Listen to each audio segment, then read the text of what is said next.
করিনা আল্লাহুম্মা সাল্লি আলা সাইয়্যিদিনা মুহাম্মদ ওয়া আলা আলি মুহাম্মদ। আল্লাহুম্মা সাল্লি আলা সাইয়্যিদিনা মুহাম্মদ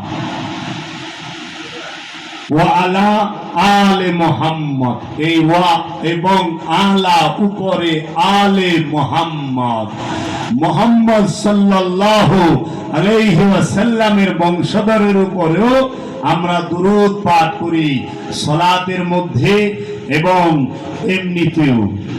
আল্লাহ রাব্বুল আলামিন কুরআনুল মাজিদে বলেছেন, ইয়া আইয়ুহাল্লাযীনা আমানু সাল্লু আলাইহি ওয়া সাল্লিমু তাসলিমা।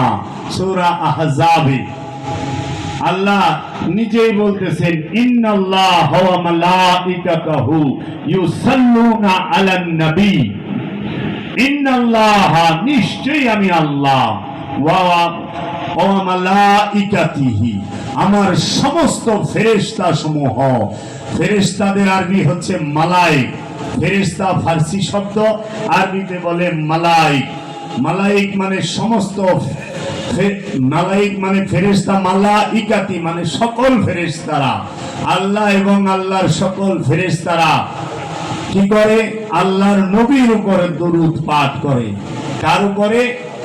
আল্লাহর নবীর উপরে, আমাদের নবীর উপরে না, আল্লাহর যিনি নবী তার উপরে। আল্লাহর নবীকে সরকারে দু আলম, নূরে মুজাসসাম, নূর আলা নূর, সৈয়দুল আম্বিয়া, ইমামুল মুরসালিন, খাতামুন নবিয়্যিন, আবুল কাসিম মুহাম্মদ সাল্লাল্লাহু আলাইহি ওয়াসাল্লাম আল্লাহর নবী। কার নবী? আল্লাহর নবী। নবী শব্দের অর্থ কি? নবী মানে কি? নবী শব্দের অর্থ হচ্ছে যিনি গায়েবের জ্ঞান যার আছে, গায়েবের ইলম যে জানে, গায়েবের খবর যে জানে, গায়েবের খবর যে দান করে, তিনি হচ্ছেন নবী। নবী শব্দের অর্থই হচ্ছে হিডেন নলেজ। হিডেন নলেজ, গুপ্ত জ্ঞান, পর্দার আড়ালের জ্ঞান, এই দেয়ালের বাহিরের জ্ঞান, যেটা আমাদের চোখের সামনে আসে না। নবী সব সময় অজানা জ্ঞানকে জানিয়ে দেবে। এই নবীর উপরে আল্লাহ ফেরেশতাদেরকে নিয়ে দুরূদ পড়েন। তাই আল্লাহ বলেছেন, ইয়া ও হে আইয়ুহাল্লাযীনা আমানু, যারা ঈমান এনেছো তাহারা কি করো? সাল্লু আলাইহি, তোমরা আমার নবীর উপরে সংযোগ যোগাযোগ প্রচেষ্টা করো। বাংলায় সালাত আরবি শব্দ, সালাতের বাংলা হচ্ছে, বাংলা অর্থ হচ্ছে সংযোগ যোগাযোগ প্রচেষ্টা। সালাত আরবি শব্দ, সালাতের ফার্সি হচ্ছে নামাজ, আর নামাজের বাংলা হচ্ছে সংযোগ যোগাযোগ প্রচেষ্টা।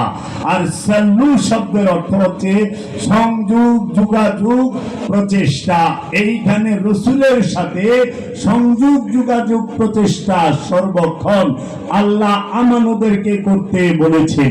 যেখানে কোরআনে আল্লাহ বলেন ইয়া আইয়ুহাল্লাযীনা আমানু, এইটাই আল্লাহর হুকুম আমানুর উপরে, এই হুকুমটাই ফরজ। এই ইয়া আইয়ুহাল্লাযীনা আমানু সম্পর্কে কোরআনে 89টা আয়াত নাজিল হয়েছে। সালাতের আদেশ আমানুর উপরে, কুরবানির আদেশ আমানুর উপরে, হজের আদেশ আমানুর উপরে, যাকাতের আদেশ আমানুর উপরে, আপনার এই সাদকার আদেশ আমানুর উপরে। সুদ খায়ও না, আমানু। ঘুষ খায়ও না, আমানু। আমানুরও কইছে সুদ ঘুষ খায়ও না, আমানু। মিথ্যা বলিও না, আমানু। জুলুম করিও না। এই রকম ভাবে আল্লাহ 89টা হুকুম কোরআনে আমানুকে করেছে। আমানু কাকে বলে? আমানু বলা হয় যিনি আল্লাহর রাসূলের হাতে হাত রেখে বায়াত গ্রহণ করে, রাসূলকে বিশ্বাস করে, রবকে বিশ্বাস করে, রবের নাজিলকৃত কিতাবকে বিশ্বাস করে, রবের কোরআনকে বিশ্বাস করে, রবের ফুরকানকে বিশ্বাস করে, রবের সমস্ত নবী রাসূলকে বিশ্বাস করে, রবের গায়েবের উপরে বিশ্বাস করে, রবের ফেরেশতাদের উপরে বিশ্বাস করে, তিনি হচ্ছে আমানু। এই আমানুর উপরে সমস্ত হুকুম। মুমিনের উপরে কোরআনে কোনো হুকুম নেই। আমানু সে হচ্ছে খান্নাস রূপী শয়তান যুক্ত। খান্নাস রূপী শয়তান যে মানুষের অন্তরের সাথে, কলবের সাথে, নফসের সাথে সূক্ষ্ম থেকে সূক্ষ্মভাবে দুর্বলভাবে মিশে থাকে, তাকে বলা হয় আমানু। আর মুমিন কাকে বলে? মুমিন বলা হয় যে নফসের সাথে, যে ব্যক্তির সাথে শয়তান রূপী খান্নাস থাকে না, শয়তান রূপী খান্নাস মুক্ত যে ব্যক্তি, যে ব্যক্তির সাথে আল্লাহ জাত রূপে অবস্থান করে, তাকে বলে মুমিন। তাই আল্লাহ কোরআনে বলেছে, ইন্নাল্লাহা মাআল মুমিনিন, নিশ্চয় আমি আল্লাহ মুমিনের সাথে থাকি। আল্লাহ সারা কোরআনে এক জায়গায় বলে না আমি আমানুর সাথে থাকি। তাই আমানু আর মুমিনের মধ্যে আসমান জমিন পার্থক্য। আমানুর জন্য আল্লাহর আদেশ আছে, মুমিনের জন্য আল্লাহর আদেশ নাই। আমানুর জন্য আল্লাহর আদেশ আছে, মুমিনের জন্য আল্লাহর অনুরোধ আছে। এর জন্য আগে বুঝতে হবে মুমিন কি আর আমানু কি। আমানু সাধনা করবে, আমানু মুরাকাবা মুশাহেদা করবে, আমানু সালাত করবে, আর এই আমানুর ইমাম হবে মুমিন। মুমিন সালাত শিক্ষা দেবে। মুমিন সালাত কিভাবে করে সেই শিক্ষা দান করবে। যিনি দায়মি সালাতের শিক্ষা দান করে তিনি মুমিন। আর যিনি দায়মি সালাতের শিক্ষা গ্রহণ করে, দায়মি সালাত করে, তাকে কোরআনের ভাষায় বলা হয় মুসল্লি। এই আমানুকে আল্লাহ বলতেছে, ও আমানু, তুমি বেশি বেশি দুরূদ পড়ো আমার নবীর উপরে, এবং ইউসাল্লুনা আলাইহি ওয়া সাল্লিমু তাসলিমা, এবং তাসলিম করো, ইজ্জত করো, সম্মান করো, তাজিম করো। তাজিমের সাথে আমার রাসূলকে, ইস্তেকবালের সাথে আমার রাসূলকে স্মরণ করো। এর জন্য আল্লাহ রাসূলকে আমরা দাঁড়িয়ে সালাম জানাই। আল্লাহর নবীকে আমাদের দ্বারা যতটুকু সম্ভব হয় আমরা বিনয়ের সাথে, মহব্বতের সাথে দাঁড়িয়ে আল্লাহর হাবিবকে সালাম প্রদর্শন, সালাম জানাই। এই যা আমানুর উপরে আল্লাহর হুকুম ফরজ। দরুদ পাঠ করা কি ফরজ। সালাত যেরকম ফরজ, দরুদ পাঠ করা ফরজ। আল্লাহ কোরআনে কয়ে দিয়েছে আমানুরে।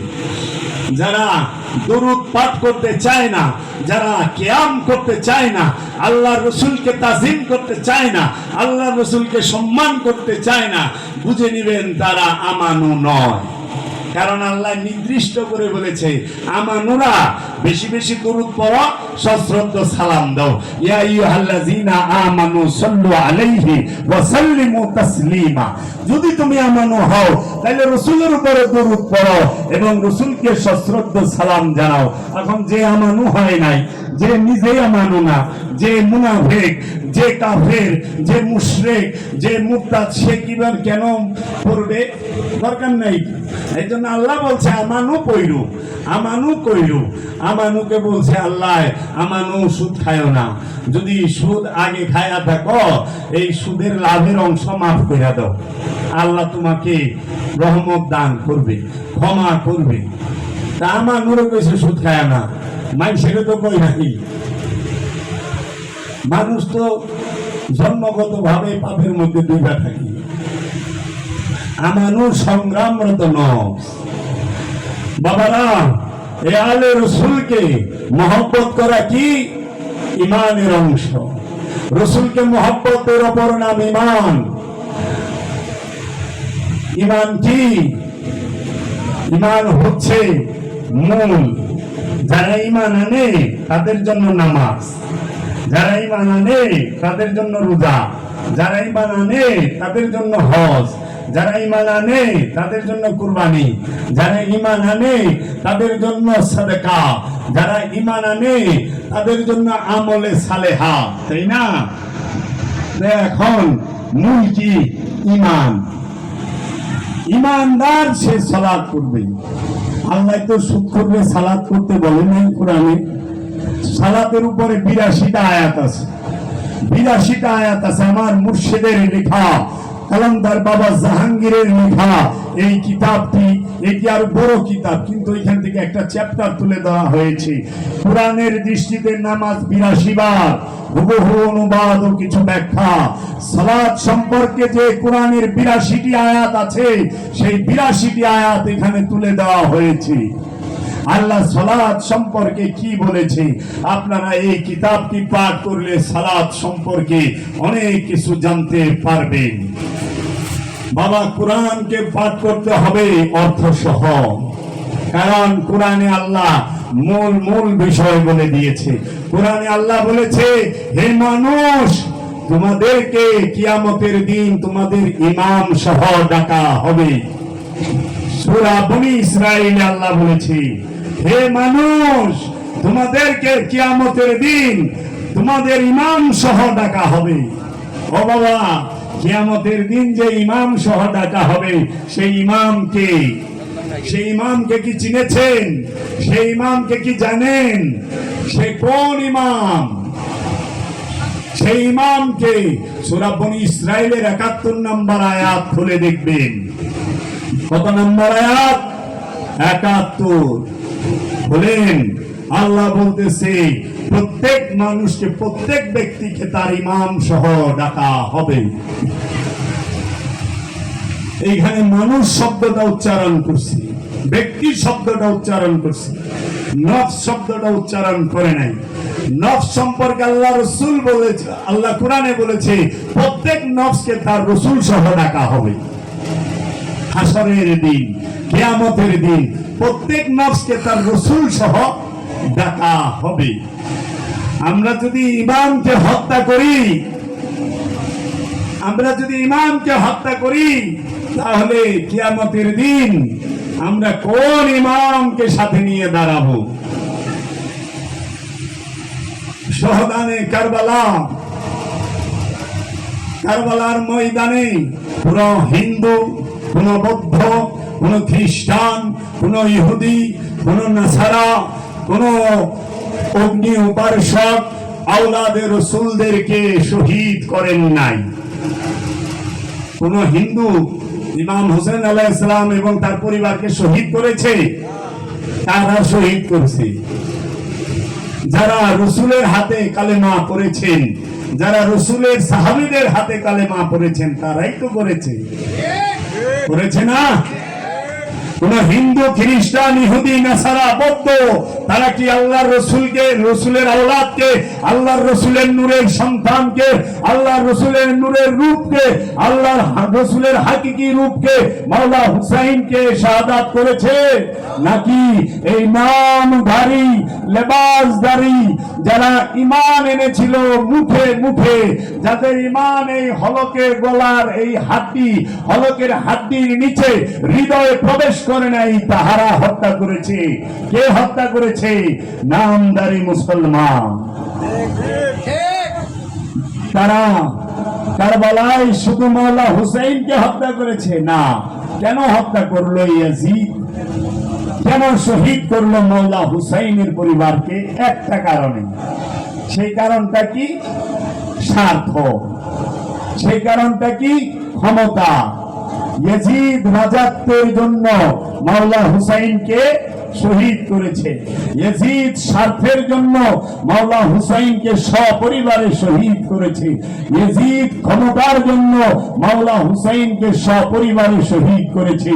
ক্ষমতার লোভ এত ভয়ানক, স্বার্থের লোভ এত ভয়ানক, স্বার্থের লোভ আর ক্ষমতার লোভ যখন কাদের উপরে, মনের উপরে ঝেঁকে বসে, তখন 6 মাসের দুধের শিশুও তাদের হাত থেকে রেহাই পায় না, পায় না। মাওলা হুসাইনের ছোট ছেলে ইমামে আলী আসগর আলাইহিস সালাতু ওয়াস সালাম ছিলেন 6 মাসের দুধের শিশু, মায়ের কোলের দুধের শিশু, নিষ্পাপ, মাসুম, বেগুনাহ ইমাম তিনি।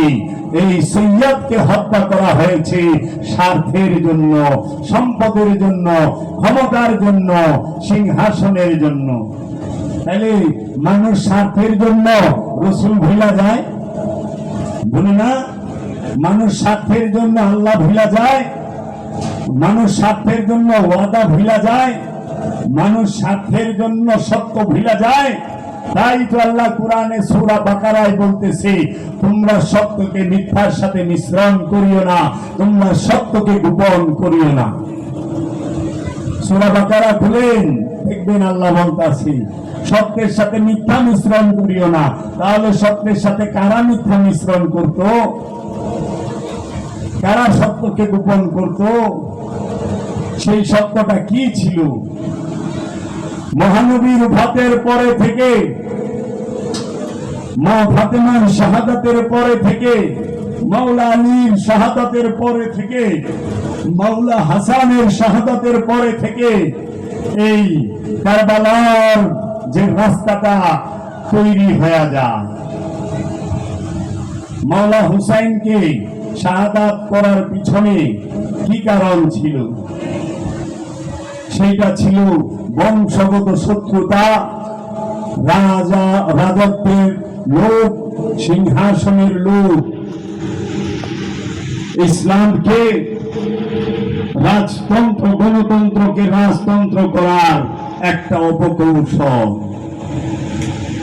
ইসলাম গণতন্ত্র শিক্ষা দেয়। ইসলাম বলতেছে লা ইকরাহা ফিদ্দীন। কোরআন কি বলে? লা ইকরাহা ফিদ্দীন। লা মানে নাই, ইকরাহা ফিদ্দীন, দিনের উপরে কোন প্রকার জোর জবরদস্তি নাই, কোন প্রকার জোর করা যাবে না। এখন আপনারা কি জানেন দিন কাকে বলে? দিন শব্দের অর্থ কি? স্বভাব। দিন শব্দের বাংলা অর্থ স্বভাব। ইসলাম শব্দের বাংলা অর্থ আত্মসমর্পণ, আত্মসমর্পণ। আর মুসলমান শব্দের বাংলা অর্থ হল আত্মসমর্পণকারী। যে আত্মসমর্পণ করেছে রসুলের কাছে, রবের কাছে, তিনি মুসলমান। যে রসুলের হুকুমের কাছে, আদেশের কাছে, আল্লাহর হুকুমের কাছে, আদেশের কাছে নিজের ইচ্ছাকে সমর্পণ করেছে, তিনি মুসলমান। মুসলমান কয় প্রকার? মুসলমান হয় জন্মগত, মুসলমান হয় দলগত, মুসলমান হয় আদর্শিক। অনুষ্ঠানের মুসলমান হয়, যেরকম পিতা এবং মাতা মুসলমান, পিতা মাতা মিলন করছে, তাদের ঘরে যে সন্তান হয়েছে সে জন্মগত মুসলমান হয়ে গেছে। মুসলমানের ঘরে মুসলমান জন্মাইল। মা হিন্দু, বাবা হিন্দু, দুইজনে মিলন করছে, বিবাহের পরে মিলন হয়েছে, হিন্দুর ঘর থেকে হিন্দু আইসা বলল। মা খ্রিস্টান, পিতা খ্রিস্টান, দুইজনে মিলন করছে, খ্রিস্টানের ঘর থেকে খ্রিস্টান বাইরে এলো, তাই না? মানে যে কোম্পানি থেকে যে মাল জিনিস বাইরে ওই কোম্পানির নামে তারে চিনে। কিন্তু যে কোরআনের আদর্শের মুসলমান, নবীর আদর্শের মুসলমান, সেটা পাওয়া বড় দুষ্কর। এর জন্য জন্মগত মুসলমান বেশি, জন্মগত হিন্দু বেশি, জন্মগত খ্রিস্টান বেশি, আদর্শের মুসলমান খুব কম, আদর্শের হিন্দুও খুব কম, আদর্শের খ্রিস্টানও খুব কম। বুঝছেন বাবা? জন্মগতটা বেশি। দ্বিতীয় পক্ষ হইল দলগত। মুসলমান দলে যোগ দিয়েছেন, হিন্দুর দলে যোগ দিছেন, ইহুদির দলে যোগ দিছে, খ্রিস্টানের দলে যোগ দিছে। এরা দলগত মুসলমান, দলগত খ্রিস্টান, দলগত হিন্দু, দলগত ইহুদি।